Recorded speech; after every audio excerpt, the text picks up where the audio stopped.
Hello, जय हिंद, वंदे मातरम। तार्किक ज्ञान के यूट्यूब चैनल पर आप सभी का स्वागत है। थंबनेल पर आपने देख ही लिया होगा। आज हम पढ़ने वाले हैं सिंधु घाटी सभ्यता का इतिहास। जी हाँ, अगर मान लीजिए आप कोई भी एग्ज़ाम देने जा रहे हैं, चाहे वो बैंक का हो, चाहे एसएससी का हो, चाहे वो टीचिंग एग्ज़ाम हो, मतलब रेलवे का हो, कोई भी एग्ज़ाम हो, उसमें अगर किसी भी एग्ज़ाम में जीएस का पोर्शन है तो सबसे पहले जीएस के पोर्शन में आती है हमारी इतिहास। ठीक है, और इतिहास 3 भागों में बांटा गया है, प्राचीन, मध्यकालीन और आधुनिक। तो यहाँ पर प्राचीन इतिहास की हम बात करने वाले हैं। और वैसे तो उसका इतिहास शुरू होता है जो आपने पढ़ा होगा पहले ही, पुरा पाषाण काल, मध्य पाषाण, नवपाषाण। लेकिन जो एग्ज़ाम के पॉइंट ऑफ व्यू से बहुत ही इम्पॉर्टेंट होता है वो पहला टॉपिक है हमारा सिंधु घाटी सभ्यता। चलिए इसको हम आज स्टार्ट करेंगे, देखते हैं। हड़प्पा की सभ्यता या सिंधु घाटी सभ्यता, इसे क्यों हड़प्पा कहा जाता है, हड़प्पा की सभ्यता या सिंधु घाटी की सभ्यता, चलिए ये भी हम बताएंगे अभी इस वीडियो में।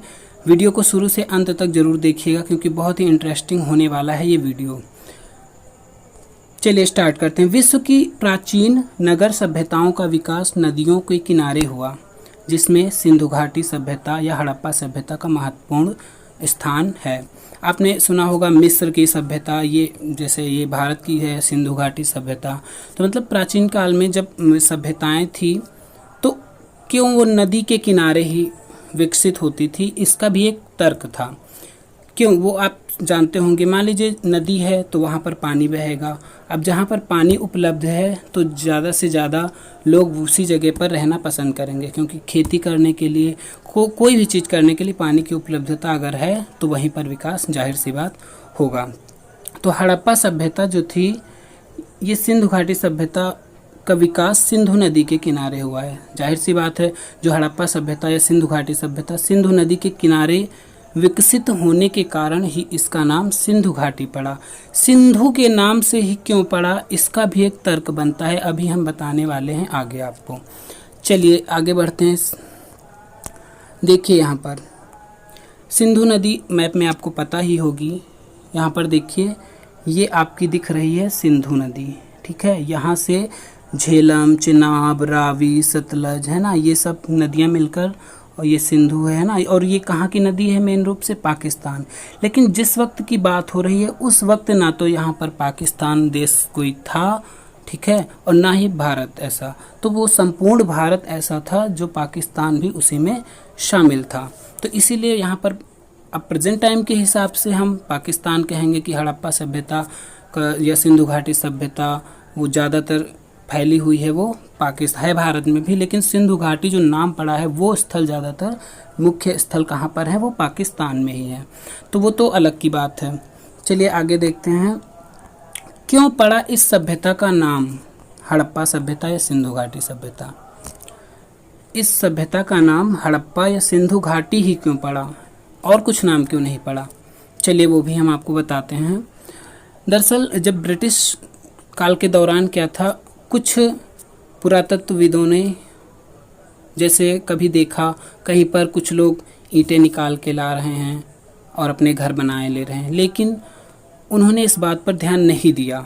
बाद में ऐसे ही कुछ पुरातत्वविदों ने नहीं ध्यान दिया, लेकिन जब पहली बार सन 1921 में दयाराम साहनी ने ऑब्जर्व किया, मतलब वो उन्होंने देखा कि ये किस जगह पर से ये ईंटें निकाली जा रही हैं, तो उनका दिमाग इस तरफ दौड़ा और उन्होंने जब देखा तो उस स्थल पर खुदाई करवाई। और उसी स्थल का नाम था, एक दरअसल गांव था उस वक्त, हड़प्पा। जब ये 1921 की बात है, ज़रा सोचिए 1921, जिस सभ्यता को आज हम पढ़ रहे हैं 1921 से, मतलब आज से लगभग 100 साल पहले ही उसके बारे में जानकारी हमें मिलती है। उससे पहले इसके बारे में कोई जानता भी नहीं था। जी हाँ, तो हड़प्पा जो सभ्यता थी, इसका नाम हड़प्पा इसी वजह से पड़ा, जब उन्होंने खुदाई करवाई तो बहुत सारे ऐसी चीज़ें मिली, पुरानी चीज़ें जिनको अभी हम डिस्कस करेंगे। तो उस जगह का नाम था हड़प्पा। ठीक है, जब जगह का नाम क्या था, वो गांव था एक हड़प्पा। तो सबसे पहला स्थल हड़प्पा ही मिला, इसी वजह से एक तर्क ये बना कि इसका नाम रखा गया हड़प्पा सभ्यता। दूसरा नाम रखा गया सिंधु घाटी। तो इसका भी एक लॉजिक बनता है, चलिए वो भी हम बता रहे हैं आपको। दरअसल उस वक्त जो ज़्यादातर स्थल मिले, जो महत्वपूर्ण स्थल जैसे कि हड़प्पा है, मोहनजोदड़ो है ना, ये ज़्यादातर कहाँ मिले? ये ऐसी जगह पर स्थित थे जहाँ से सिंधु नदी बहती हुई जाती थी। ठीक है, तो ऐसे मतलब उसके आसपास के एरिया में बहुत सारे स्थल खुदाई के दौरान मिले, तो इसी वजह से इसका नाम रख दिया गया अंत में सिंधु घाटी सभ्यता, क्योंकि ये सिंधु नदी की जो घाटी थी उसके आसपास ये स्थल मिल रहे थे। लेकिन बाद में कुछ लोगों ने अपना तर्क दिया, क्योंकि इधर सिंधु नदी बह रही थी और एक नदी इधर जो गंगा आपकी भारत की नदी है, मुख्य नदी, उसके बीच में एक नदी का नाम सुना है आपने, सरस्वती। जी हाँ, ये आज तो उपलब्ध नहीं है, इसके साक्ष्य ही कहीं कहीं पे शायद दिखाए गए हैं, लेकिन उस वक्त जो सरस्वती नदी थी उसके आसपास भी बहुत सारे स्थल पाए गए। तो कुछ लोगों ने इसमें ये तर्क दिया कि सिंधु सभ्यता न रखकर इसका नाम क्या रखा जाना चाहिए, सरस्वती घाटी सभ्यता। लेकिन खैर वो अलग की बात है। चलिए यहाँ पर जो हमारा एग्ज़ाम के पॉइंट ऑफ व्यू से जो महत्वपूर्ण क्वेश्चंस हैं वो डिस्कस हम करेंगे। यह सभ्यता पूरे विश्व में क्यों प्रसिद्ध हुई, इसका भी तर्क है। क्यों यही सभ्यता सबसे ज़्यादा प्रसिद्ध हुई? देखिए इसके मुख्य दो कारण हैं, शहरी या नगर नियोजन। भाई शहर, जैसे आप ये तो जानते ही हैं, जो हड़प्पा सभ्यता थी वो कैसी, शहरी थी। तो ये शहरी होने के कारण एक तो प्रसिद्ध है। दूसरा नगर नियोजन। नगर नियोजन क्या है, इस शब्द से आप परिचित होंगे। जैसे आजकल क्या होता है, नगरों का जो विकास होता है वो मतलब एक ग्रिड पद्धति होती है। जैसे उसमें क्या होता है, जो गलियारे होते हैं एक दूसरी जगह समकोण पर काटते रहते हैं ना, जैसे सेक्टर वाइज देखे होंगे, बटे होते हैं इधर, मतलब बराबर के उसमें घर होते हैं, बराबर के गलियारे होते हैं और एक 90 डिग्री के एंगल पर वो एक दूसरे को काटते हैं। तो ये तो अभी हम इसको बाद में भी डिस्कस करेंगे, इसको आपको अच्छे से समझाएंगे पूरा डायग्राम से। ठीक है। दूसरा था जल निकास प्रणाली। अगर जल निकास प्रणाली किसी जगह सुरक्षित या अच्छे से नहीं है, देखिए आजकल क्या होता है, शहरों में थोड़ा सा पानी बारिश हुई और शहर में गली गलियारे भर जाते हैं, लेकिन उस वक्त ये इतनी विकसित सभ्यता थी, इतने अच्छा ड्रेनेज सिस्टम था, जो जल निकासी प्रणाली थी, इसीलिए ये फेमस हुई। ठीक है, तो चलिए हम इसको बाद में भी फिर आपको समझाएंगे। पहले बात करते हैं सिंधु घाटी सभ्यता का काल क्या था, किस टाइम पीरियड में ये विकसित मानी जाती है। तो सिंधु सभ्यता की सर्वमान्य तिथि जो है वो 2400 ईसा पूर्व से लगभग 1700 ईसा पूर्व मानी गई है। आपने सुना होगा कार्बन डेटिंग एक प्रणाली होती है, फिजिक्स का टॉपिक है। ये ऐसी प्रणाली है, इससे क्या होता है, कोई भी जो पदार्थ होता है जो रेडियो एक्टिव किरणें निकालता है, उससे पता चल जाता है कि ये कितने साल पुराना है। तो उसी से अनुमान लगाया गया है कि जो सिंधु स्थल से या सिंधु घाटी सभ्यता के खुदाई के दौरान जो चीज़ें मिली, उनकी रेडियो एक्टिव किरणों, ये फिजिक्स का टॉपिक है, इस पर हम ज़्यादा डिस्कस नहीं करेंगे, बस ऐसे हमने बता दिया। ठीक है, तो उससे पता चलता है लगभग, भाई कुछ बुकों में आपको 2350 दिखा मिलेगा, मतलब तो 2350 ईसा पूर्व से 1750 से 1650, किसी में 2500 ईसा पूर्व से आपको 1500 ईसा पूर्व, ऐसा दिखाया जाता है। लेकिन ये एनसीईआरटी फैक्ट हमने लिया है, 2400 ईसा पूर्व से 1700 ईसा पूर्व के लगभग इसका काल माना जाता है। मतलब लगभग आज से 5000 साल पहले, उस वक्त भारत हमारा विश्व गुरु था। ठीक है, जो आजकल बातें चलती हैं ना विश्व गुरु बनाने की, तो सोचिए 5000 साल पहले ये सभ्यता कितनी विकसित रही होगी, जो इसका आप अंदाज़ा लगा सकते हैं। चलिए नेक्स्ट पॉइंट की तरफ बढ़ते हैं। जब ब्रिटिश का, भाई जब ये खोज हुई ना, तो ब्रिटिश काल चल रहा था, आप जानते होंगे। ब्रिटिश साल 1600 के बाद उन्हीं का लगभग धीरे धीरे प्रभुत्व जमता गया, बढ़ता गया, और 1947 में जब हमें आज़ादी मिली ना, तो उससे पहले की घटना है, जब ब्रिटिश शासन के दौरान 1921 में पुरातत्वविदों ने पंजाब प्रांत में हड़प्पा नामक स्थल में एक खंडहर की खोज की। भाई अभी हमने बताया था ना, वो जो हड़प्पा, ये पंजाब आज का पंजाब नहीं है, ये पंजाब उस वक्त का है जब भारत और पाकिस्तान एक ही थे। ठीक है, तो पंजाब जो है 5 नदियों का समूह जानते होंगे, उसके बीच का एरिया माना जाता है। सतलज है ना, और ये जो सिंधु की 5 सहायक नदियां और उसका प्रांत माना जाता था। तो उस प्रांत में जब हड़प्पा नामक स्थल के खंडहर की खोज हुई ना, तो उसके अवशेषों जो अवशेष मिले, तो उनके अध्ययन से पुरातत्वविदों को ज्ञात हुआ कि यह एक कैसी सभ्यता थी, नगरीय सभ्यता। ठीक है, और इस प्रकार सिंध प्रांत में एक और बाद में वो मिला जिसका नाम आप जानते ही हैं, मोहनजोदड़ो, बहुत ही फेमस नाम है। ठीक है, तो सबसे पहला 1921 में हड़प्पा की खोज की थी किसने? दयाराम साहनी जी ने। और 1922 ईस्वी में उसी के अगले साल रखाल दास बनर्जी जी का नाम सुना होगा आपने, उन्होंने खोज की थी मोहनजोदड़ो नामक स्थल की। चलिए अगले पॉइंट पर बढ़ते हैं। ये देखिए इसमें लिखा हुआ है, इसकी खोज का श्रेय राय बहादुर, इनका पूरा नाम है राय बहादुर दयाराम साहनी, जो हड़प्पा सभ्यता, हड़प्पा स्थल की खोज इन्होंने ही की थी। कुछ लोग जैसे मान लो आपका क्वेश्चन पूछ ले हड़प्पा स्थल की खोज किसने किया, इससे क्वेश्चन बना के पूछ लेता है हड़प्पा निम्नलिखित में से किसने मोहनजोदड़ो की खोज की। मतलब ऐसे जितने भी स्थल हैं उनकी खोज से रिलेटेड जो जिन्होंने खोज की है उनके नाम अक्सर एग्जाम में देखने को मिलते हैं, चाहे वो कोई भी एग्जाम हो। इस सभ्यता के मूल निवासी कौन थे? द्रविड़ और भूमध्य सागरी। भूमध्य सागरी आपको लोकेशन में मैप में पता होना चाहिए। तो ये यहाँ के मुख्य निवासी थे। नेक्स्ट पॉइंट है हमारा सिंधु सभ्यता का विस्तार। जो सिंधु सभ्यता थी उसका विस्तार कितना था? पहले तो बात हम कर लेते हैं इस सभ्यता का आकार। ये एग्जाम में बहुत पूछा जाता है कि सिंधु घाटी सभ्यता का आकार कैसा था। तो ये आकार त्रिभुजा, त्रिभुज जानते होंगे ना, त्रिभुज कई टाइप के होते हैं। एक तो ये हो गया, ये भी त्रिभुज मान लिया गया है ना, कई टाइप के होते हैं। तो चलिए इसको अभी हम आपको एक डायग्राम के हिसाब से बताएंगे। नेक्स्ट पॉइंट क्या है, इसका पश्चिमी पूरा स्थल, अगर ट्रायंगल मतलब त्रिभुज जो होता है भाई उसका एक एरिया है, ये हेडिंग है विस्तार। विस्तार मतलब एक इसका पश्चिमी कोई पॉइंट होगा मैक्सिमम, एक पूर्वी होगा, एक उत्तरी होगा और एक दक्षिणी होगा। जाहिर सी बात है इसका विस्तार। तो चारों डायरेक्शन में कौन सा स्थल इसकी सीमा है या अधिकतम सीमा कौन से एरिया में इसकी फैली है उसके बारे में हम बात करेंगे। तो जो पूरा स्थल, जो पश्चिमी पूरा स्थल मतलब जो पाकिस्तान के साइड में हमारा है, वो दास्क नदी के किनारे स्थित है, जिसका नाम क्या है? सुतकागेडोर। यहाँ बिंदी नहीं लगी है, गे पे सुतकागेनडोर होता है नाम इसका। तो ये नाम बहुत इंपॉर्टेंट है क्योंकि ये इसके विस्तार से रिलेटेड क्वेश्चन बनते हैं। पूछ लेंगे पूर्वी स्थल, सबसे हड़प्पा सभ्यता का पूर्वी स्थल कौन सा है, सबसे ज़्यादा पूर्व में स्थित या उत्तर में स्थित या पश्चिम में। तो ये चारों नाम आपको क्लियर होने चाहिए।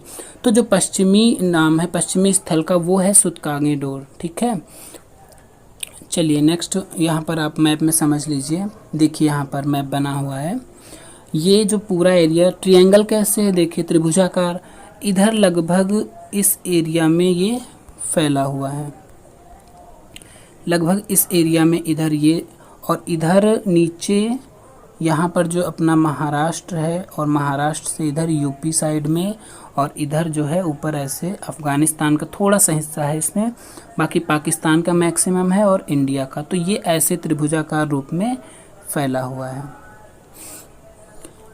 तो सबसे जो पश्चिमी था अभी हमने पढ़ा सुतकागेनडोर। ठीक है, अब देखते हैं नेक्स्ट पॉइंट की तरफ। इसका पूर्वी पुरा स्थल, जो पूर्वी पुरा स्थल है वो कौन सा है? वो हिंडन नदी के किनारे है, गोदावरी नदी के तट पर, आलमगीरपुर। ठीक है, आलमगीरपुर नाम है इस उत्तर प्रदेश के मेरठ जिले में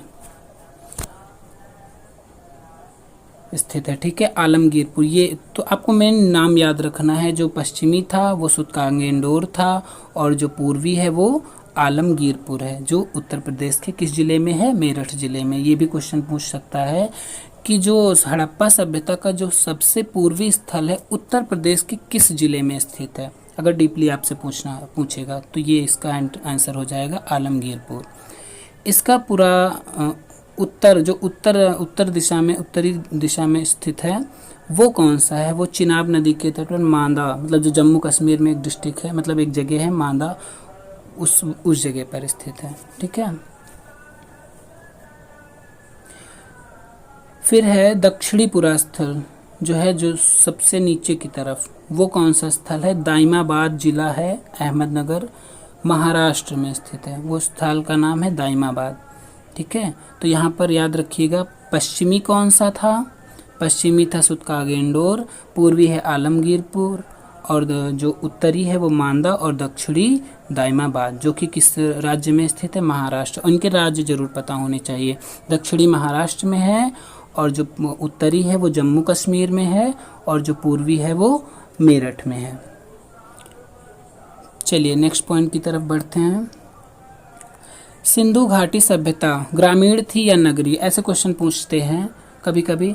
तो जो सिंधु घाटी सभ्यता नगरीय सभ्यता थी।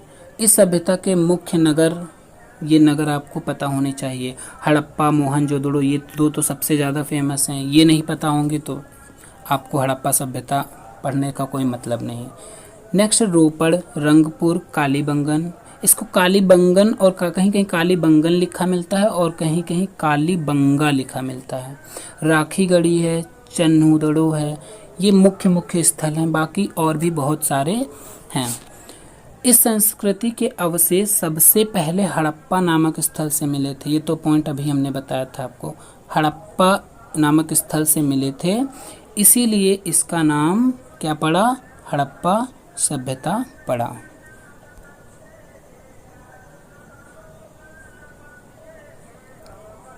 फिर नेक्स्ट पॉइंट है, हड़प्पा सभ्यता के सर्वाधिक स्थल कहाँ से मिले हैं? ये गुजरात से मिले। ये क्वेश्चन बहुत पूछा जाता है। हाँ, तो जो हड़प्पा सभ्यता थी उसके सर्वाधिक स्थल कहाँ मिले हैं? गुजरात में। गुजरात आपको मैप में पता होना चाहिए, इस साइड में, यहाँ पर ये आपका गुजरात का लोकेशन है।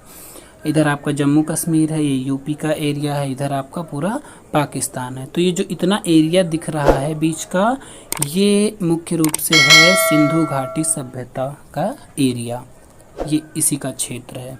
सबसे ज़्यादा स्थल कहाँ मिले हैं? गुजरात में मिले हैं। ये पॉइंट बहुत ही इंपॉर्टेंट है, याद रखिएगा। यहाँ पर कुछ पॉइंट हैं जो एग्ज़ाम में पूछे जाते हैं, जैसे देखिए, जुते हुए खेत, नक्काशीदार ईंटें, ये कहाँ से मिली हैं? जो खेत होते हैं ना, वो तो आपने देखे होंगे जुते हुए। नक्काशीदार, नक्काशी जानते हैं ना, कोई डिज़ाइन बनाना या उसको तराशना, है ना, वो होता है नक्काशी। तो ये कहाँ से? कालीबंगा। कालीबंगा स्थल भी आपको पता होना चाहिए। क्वेश्चन ऐसे पूछ सकता है, जुते हुए खेत और नक्काशीदार जो ईंटें मिली वो कालीबंगा से मिली। अब बताइए आप, कालीबंगा किस राज्य में स्थित है? तो ये आपका है राजस्थान में। ठीक है, राजस्थान याद रखिएगा। इस सभ्यता की सबसे बड़ी इमारत क्या है? ये बहुत इंपॉर्टेंट क्वेश्चन है। इमारत पूछा है। अन्नागार। अन्नागार का मतलब समझ लीजिए भाई, उस वक्त खेती वगैरह तो होती ही थी, तो जो खेती थी उसका जो अनाज इकट्ठा किया जाता था वो एक भंडार गृह जैसे आजकल होते हैं घरों में छोटे छोटे, तो वहाँ यहाँ पर इकट्ठा किया जाता था, उसी को बोलते थे अन्नागार। ये सबसे बड़ी इमारत है सिंधु घाटी सभ्यता की। नेक्स्ट है लोथल। ये थोड़ा हम बड़ा कर रहे हैं इसको।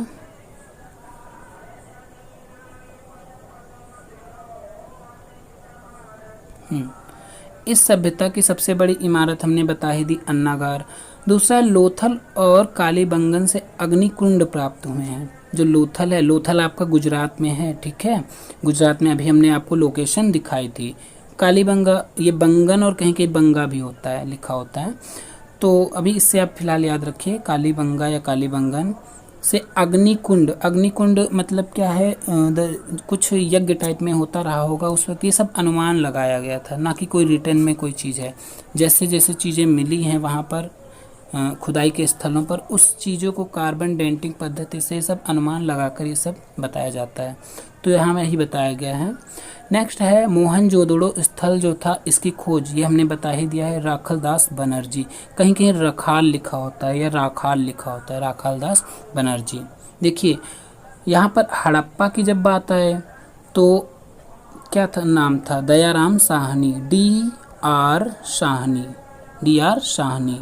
और जब मोहनजोदड़ो की बात आए तो RD, R पहले है, D बाद में है, और साहनी याद रखिएगा। ये DR है हड़प्पा और मोहनजोदड़ो RD है, रखालदास बनर्जी। चलिए नेक्स्ट पॉइंट की तरफ बढ़ते हैं। मोहनजोदड़ो, इसका मतलब, ये वेरी वेरी इंपॉर्टेंट क्वेश्चन है। मृतकों का टीला मतलब जहाँ मरे हुए लोग होते हैं या उसका एक टापू। तो मोहनजोदड़ो का जो मतलब था ये है, ये इसको लिख लीजिएगा, बहुत इंपॉर्टेंट है। मोहनजोदड़ो से ही पशुपतिनाथ, जिन्हें 3 मुख वाला देवता कहा जाता था, पशुपतिनाथ है, ठीक है, 3 मुख वाला देवता इनको कहा जाता है। कहाँ से मिला है? मोहनजोदड़ो से ही इनकी जो मूर्ति टाइप में वो मिली है। अब इनके ये देखिए यहाँ पर इससे क्वेश्चन बन सकता है, चारों ओर क्या क्या स्थित है इनके? हाथी, गैंडा, चीता तथा भैंसा विराजमान है। तो क्वेश्चन ऐसे भी पूछ सकता है, कौन सा जानवर जो पशुपतिनाथ की मूर्ति मिली थी मोहनजोदड़ो से उस पर नहीं अंकित किया गया है? तो उसमें 3 कोई ऑप्शन उठा के दे सकता है और एक जो इससे बाहर कोई भी दे सकता है, कुत्ता, बैल, कुछ भी, तो वो आपका आंसर बनेगा। तो चलिए यहाँ ये पिक्चर देख लीजिए, जो मूर्ति थी पशुपतिनाथ जी की, देखिए यहाँ पर ये क्या है, यहाँ पर चीता है ये, ठीक है, इधर देखिए गैंडा भी बना हुआ है, हाथी भी है।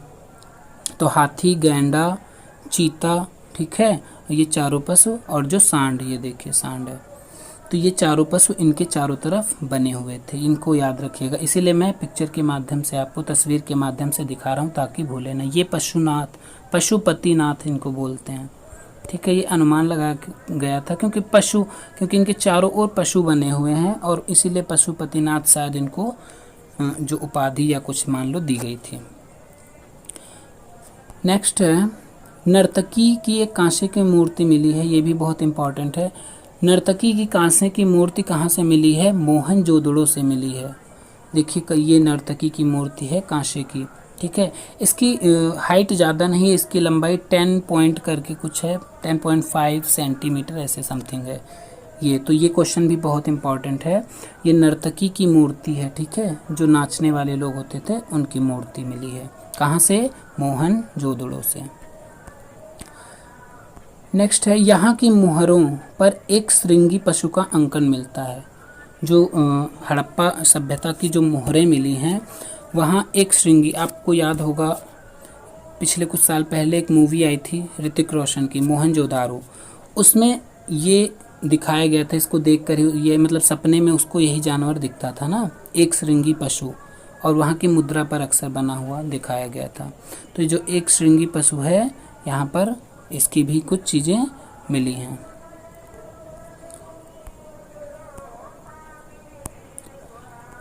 नेक्स्ट है, सिंधु सभ्यता की लिपि भाव चित्रात्मक थी। नेक्स्ट जो बढ़ते हैं, सिंधु घाटी सभ्यता के शहरों की जो इमारतें थी वो कैसी बनी हुई थी। तो ये बहुत इंटरेस्टिंग है, इसको हम पहले आपको एक डायग्राम से बता दें। जो वहाँ शहरों की इमारतें थी वो कैसी थी। चलिए, जो सिंधु घाटी सभ्यता के जो स्थल मिले हैं वो कोई भी शहर था, लगभग सारे शहर 2 पार्ट में डिवाइड थे। एक पार्ट ये था, मान लीजिए हम हड़प्पा स्थल को ले रहे हैं या मोहनजोदड़ो को, 2 पार्ट होते थे।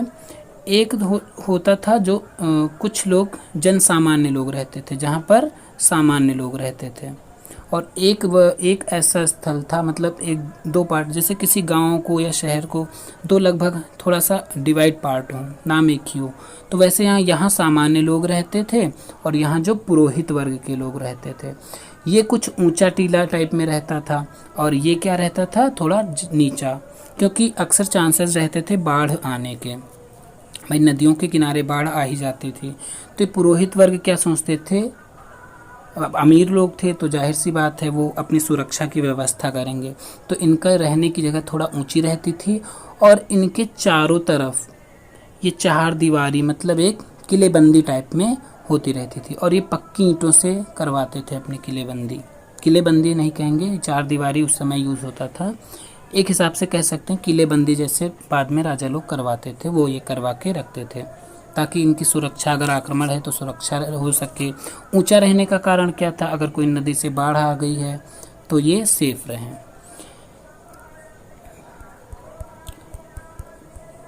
यहाँ सिंधु सभ्यता के घर जो थे वो कैसे थे, उनके बारे में हम बता दें आपको। चलिए उसको भी बता रहे हैं। खुदाई करने पर यहाँ कई तरह की इमारतें मिली। खुदाई करने पर कई तरह की यहाँ पर इमारतें मिली जो आयताकार थी। कई 2 मंजिला थे घर थे, कई कारीगरों के छोटे छोटे घर थे और बहुत सारी कोठियाँ, मतलब कई तरीके के घर यहाँ पर थे। 1 मंजिला 2 मंजिला कोठियाँ बड़े बड़े टाइप में, मतलब अमीर लोग भी थे गरीब लोग भी रहते थे। तो जो दीवारें थी वो पक्की ईंटों की बनी होती थी। उस वक्त सोचिए पक्की ईंटें का यूज़ होता था तो कितनी विकसित सभ्यता रही होगी। घरों के दरवाजे खिड़कियाँ सड़क की ओर ना खुलकर पिछवाड़े की ओर खुलते थे। मतलब जो ये खास पॉइंट है जो हमने आपको ऊपर बताया था, नगर नियोजन और जो ड्रेनेज सिस्टम मतलब जल निकास प्रणाली जो थी उसके बारे में, ये उसी का पॉइंट अब आपको समझाने जा रहे हैं। तो नगर नियोजन सबसे मेन पॉइंट ये है, वहाँ पर जो दरवाजे खिड़कियाँ थी वो मेन गलियारे में नहीं खुलकर पीछे की तरफ खुलते थे। केवल लोथल एक ऐसा नगर था जहाँ पर दरवाजे कहाँ खुलते थे, मुख्य सड़क के ही ओर खुलते थे। लोथल, ये क्वेश्चन पूछा जाता है कि कौन सा सिंधु घाटी सभ्यता का नगर था जहाँ के दरवाजे पीछे की तरफ ना खुलकर मुख्य सड़क पर खुलते थे, तो कौन सा है, लोथल है। चलिए इस सिस्टम को हम बता दें आपको थोड़ा सा डायग्राम से। तो जो घर वहाँ पर थे, एक ऐसे मान लीजिए डायग्राम है, ये एक शहर है, हड़प्पा या मोहनजोदड़ो कोई भी मान सकते हैं। ये वहाँ का मुख्य गलियारा, ये लगभग 8 से 10 मीटर चौड़ा होता था मुख्य गलियारा। इसका कैसे सिस्टम, ये ध्यान से समझिएगा क्योंकि इसको समझ लेंगे तो आप कभी नहीं भूलेंगे और ऐसे रटने से काम चलने वाला है नहीं। अगर समझ में आ जाएगा एक बार तो इसको आपको याद करने में बहुत ही ईजी रहेगा। तो ये मुख्य गलियारा, इसे राजपथ या मतलब मुख्य रास्ते से नाम से जाना जाता था। ये 8 से 10 मीटर चौड़ा होता था। ये एक शहर है, शहर का डायग्राम बता रहे हैं और नीचे ये गलियारा है। अब इसके बीच बीच से क्या होती थी, जैसे आज कोई सेक्टर बना होता है ना, ये बीच बीच से ऐसे गलियाँ, इस मेन सड़क से गलियाँ रहती थी। ये तो मुख्य, पहले ही बात मुख्य रोड है। अब ये थोड़ा सा उससे कम चौड़ी गलियाँ रहती थी ऐसे ऐसे। अब इसके बीच में इस साइड में नहीं दरवाजे खुलते थे, अब इसके बीच में भी क्या थी, पतली पतली गलियां बनी हुई थी ऐसे ऐसे ऐसे ऐसे ऐसे। इधर भी समझ लीजिए, ये ऐसे और बीच में पतली पतली गलियां बनी हुई थी। अब ये जो पार्ट बच रहे हैं ये क्या है, इनमें घर बने हुए हैं। ये क्या है, घर बने हुए हैं ऐसे ऐसे।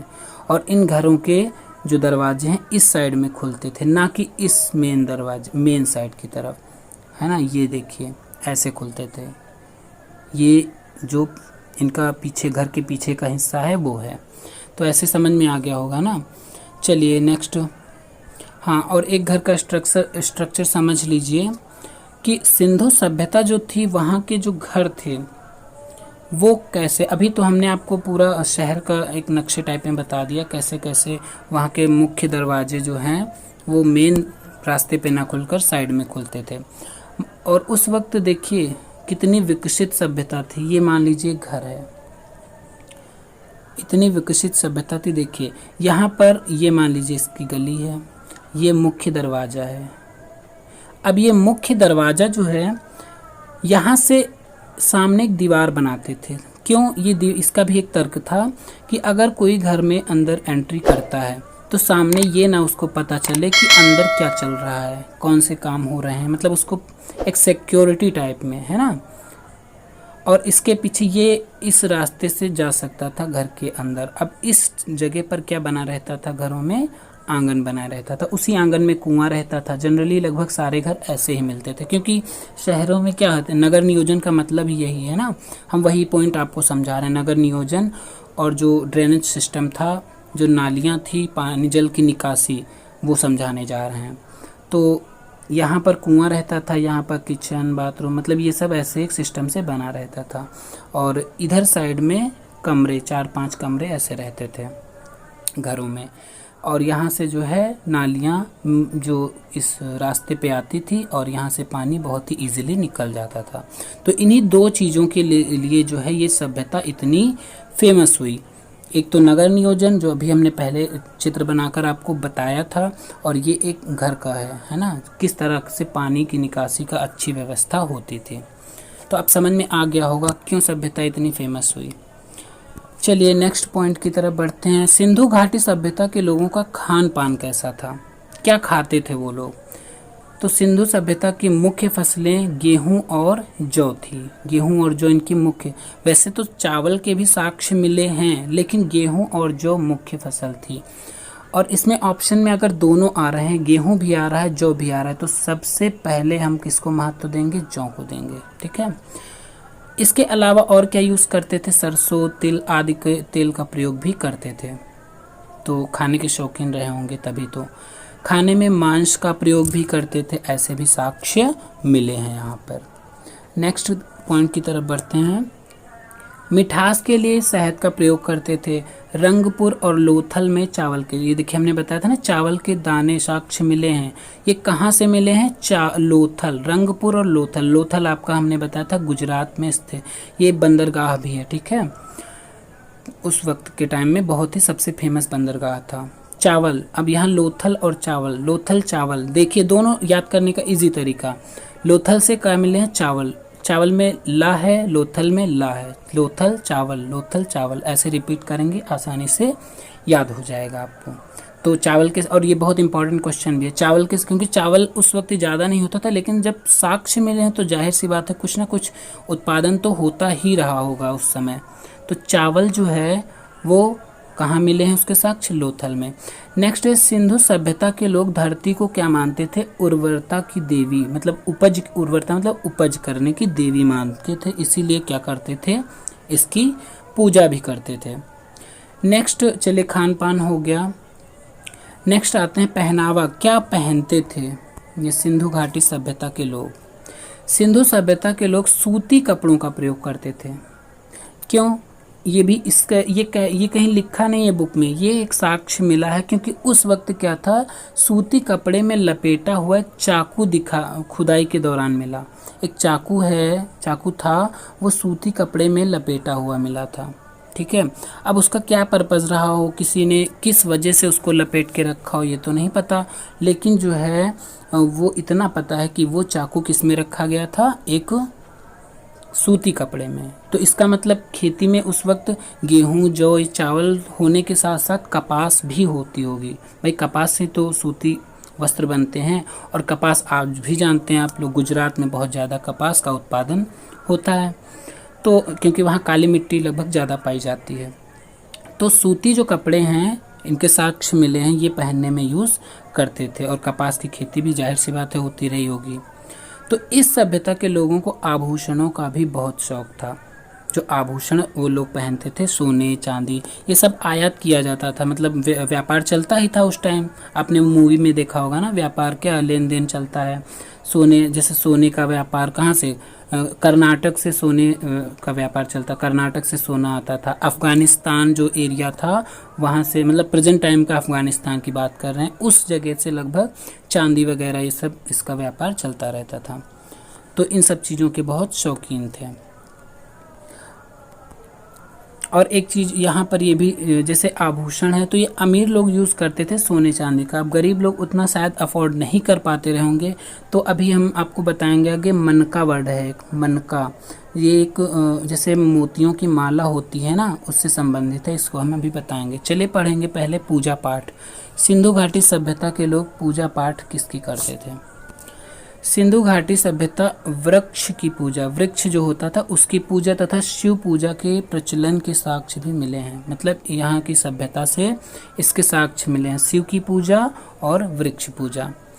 और क्या है, किसकी पूजा करते थे, स्वास्तिक चिन्ह संभवतः कहाँ से मिला, हड़प्पा सभ्यता की देन है, ये अनुमान लगाया गया है। इससे क्या पता चलता है कि वो सूर्य की उपासना करते थे, मतलब इसका अनुमान लगाया गया है, क्योंकि स्वास्तिक चिन्ह जो सूर्य से रिलेटेड है तो उस वो मिला है, तो जाहिर सी बात है सूर्य की पूजा करते रहे होंगे। यहाँ से किसी मंदिर के अवशेष नहीं मिले हैं, मतलब उस वक्त कोई भी ऐसा मंदिर नहीं था, अगर होता तो जाहिर सी बात है अवशेष जरूर मिलते उसको।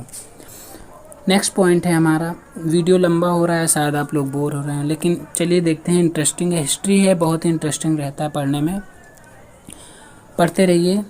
क्योंकि अगर एग्ज़ाम को क्या करना है, क्रैक करना है तो, और हिस्ट्री जो सबसे पहला जीएस का पहला पार्ट हिस्ट्री है, और हिस्ट्री को बिना पढ़े तो जीएस का पोर्शन तैयार इतनी जल्दी हो ही नहीं सकता। तो इसलिए पढ़ना तो पड़ेगा। अगर आपको, कुछ लोगों को इंटरेस्टिंग लगता है हिस्ट्री, कुछ लोगों को बोरिंग लगता है, तो हम ये नहीं कहेंगे आपको कैसा लगता है। फिलहाल हम आगे स्टार्ट करते हैं। यहाँ पर कुबड़ वाला सांड, जो कुबड़ वाला सांड है, इस सभ्यता के लोगों के लिए विशेष पूजनीय था। इसकी भी देखिए यहाँ पर कुबड़ वाला सांड ये नीचे दिखाया गया है, ये देखिए। अब कुबड़ वाला क्यों बोलते हैं? क्योंकि सांड का ये जो कुबड़ है, ये पार्ट, इसको कुबड़ बोला जाता है, ये सांड है। अब आपने पढ़ा था ये सिंधु घाटी सभ्यता की जो लिपि थी वो भाव चित्रात्मक। अब देखिए यहाँ पर कुछ लिखा गया है, लेकिन ये नहीं पता क्या लिखा है, तो ये एक अनुमान लगाया है कि क्या लिखा होगा, है ना, तो वो भाव प्रकट करता है। और जो सिंधु सभ्यता की लिपि थी वो लिखी कैसे जाती थी, ये भी पॉइंट समझ लीजिए। वो बाएं से दाएं लिखी जाती थी। जैसे हाँ, हम लोग क्या करते हैं, दाएं इधर बाएं से दाएं लिखते हैं, फिर दूसरी लाइन बाएं से दाएं, लेकिन वो सिंधु सभ्यता के लोग बाएं से दाएं लिखी जाती है, इतना अनुमान लगाया गया है। लेकिन अगर एक लाइन से ज़्यादा की लिपि है तो पहली लाइन तो बाएं से शुरू करते थे, दूसरी लाइन क्या करते थे, दाएं से शुरू करके बाएं से शुरू करके दाएं ले जाते थे। मतलब पहली दाएं से बाएं, दूसरी लाइन अगर है तो बाएं से दाएं, फिर तीसरी दाएं से बाएं नीचे, ऐसे ही प्रोसेस चलता था। नेक्स्ट है स्त्रियों की वहाँ से मिट्टी की मूर्तियाँ मिली हैं, ठीक है। तो ऐसा अनुमान लगाया जाता है कि जो सैंधो, यहाँ से है, सैंधो सभ्यता कैसी थी, मातृ सत्तात्मक। मतलब जो माता है मातृ सत्तात्मक, जो जैसे माता पिता होते हैं तो अगर पिता की मूर्तियाँ होती तो पितृ सत्तात्मक माना जाता, लेकिन यहाँ जो स्त्रियों की मूर्तियाँ हैं इस वजह से इसको क्या माना गया है, मातृ सत्तात्मक माना गया है। अब वो काम धंधे क्या काम काज करते थे उसके बारे में हम पढ़ेंगे। चलिए, पहला पॉइंट है, सिंधु सभ्यता के लोग क्या करते थे, काले रंग से डिजाइन किए हुए लाल मिट्टी के बर्तन बनाते थे। मतलब डिजाइन काले रंग की होती थी और लाल मिट्टी के बर्तन बनाते थे। और जो आग में पकाकर वो मिट्टी बनाते थे उस चीज़ को क्या कहा जाता, टेराकोटा। ये इंपॉर्टेंट क्वेश्चन बनता है यहाँ पर। जो आग से पकी हुई मिट्टी को क्या कहा जाता था, टेराकोटा कहा जाता था। नेक्स्ट पॉइंट है, सिंधु सभ्यता के लोग लोहे से परिचित नहीं थे। अब यहाँ पर धातु की बात आती है, जैसे कॉपर, जिसको तांबा बोलते हैं ना, तांबा है और ये कांसा है, इन सब धातुओं के साक्ष्य मिले हैं। तो यहाँ लोहा उस वक्त इस चीज़ से परिचित लोग नहीं थे। और इस सभ्यता में पर्दा प्रथा तथा वेश्यावृत्ति प्रचलित थी, तो समझ ही गए होंगे। खुदाई में तांबे और कांसे, ये देखिए तांबा और कांसे से बनी हुई कई चीज़ें मिली हैं, जैसे कुल्हाड़ी है, आरी है, ये सब क्या है, प्राप्त हुए हैं इसी वजह। लेकिन लोहे का ऐसा कुछ नहीं मिला साक्ष्य, इसलिए माना जाता है कि सिंधु सभ्यता के लोग लोहे से क्या थे, अपरिचित थे। नेक्स्ट पॉइंट है, व्यापार या काम धंधे में वस्तु विनिमय प्रणाली प्रचलित थी। जो व्यापार होता था, मूवी में देखा होगा आपने, वस्तु विनिमय मतलब एक चीज़ देते थे और दूसरी चीज़ उसके बदले लेते थे। पैसे का लेन देन बहुत ही कम होता था। तो व्यापार में वस्तु विनिमय की प्रणाली प्रचलित थी। अब सिंधु सभ्यता का जो विनाश हुआ उसमें कई लोग अपना अपना तर्क देते हैं, लेकिन सबसे मुख्य कारण जो माना जाता है वो बाढ़ माना जाता है, सबसे ज़्यादा मुख्य कारण। यहाँ से क्वेश्चन बनते हैं, 4 ऑप्शन दे देता है, उसमें 3 कारण दे देता है कि वो होते हैं और एक कारण नहीं होता है, और पूछता है सिंधु सभ्यता के जो विनाश के कारण थे निम्नलिखित में से कौन सा वो नहीं है। तो उस नहीं को चुनने के लिए कई बार देखने को क्वेश्चन मिला है। तो यहाँ मुख्य कारण बाढ़ था, और भूकंप भी मानते हैं, महामारी भी मानते हैं, और बाह्य आक्रमण भी माना जाता है, कहीं की किताबों में लिखा है। तो सिंधु सभ्यता इस तरह विनाश इसका होता है, ठीक है। नेक्स्ट पॉइंट बढ़ते हैं, कुछ और महत्वपूर्ण जो तथ्य हैं जो आपको याद करने के लिए बहुत इम्पोर्टेंट हैं। देखिए, एक तरफ प्रमुख स्थल दिया है और दूसरी तरफ क्या है, नदी दी गई है। तो प्रमुख स्थल और नदी, मतलब इस यहाँ से क्वेश्चन ये बनते हैं कि ये मान लीजिए किसी भी स्थल का नाम दे दिया गया, मान लीजिए मोहनजोदड़ो पूछ लिया। मोहनजोदड़ो जो सिंधु घाटी सभ्यता का मोहनजोदड़ो स्थल था वो किस नदी के किनारे स्थित था। तो पहला, चलिए हम सीक्वल से पढ़ लेते हैं। हड़प्पा, ये सन लिख दिया है हमने 1921 ईस्वी में। किसने किया था? अभी हमने बताया नहीं था, एक RD बताया था और एक DR बताया था, एक दयाराम साहनी और ये राखालदास बनर्जी।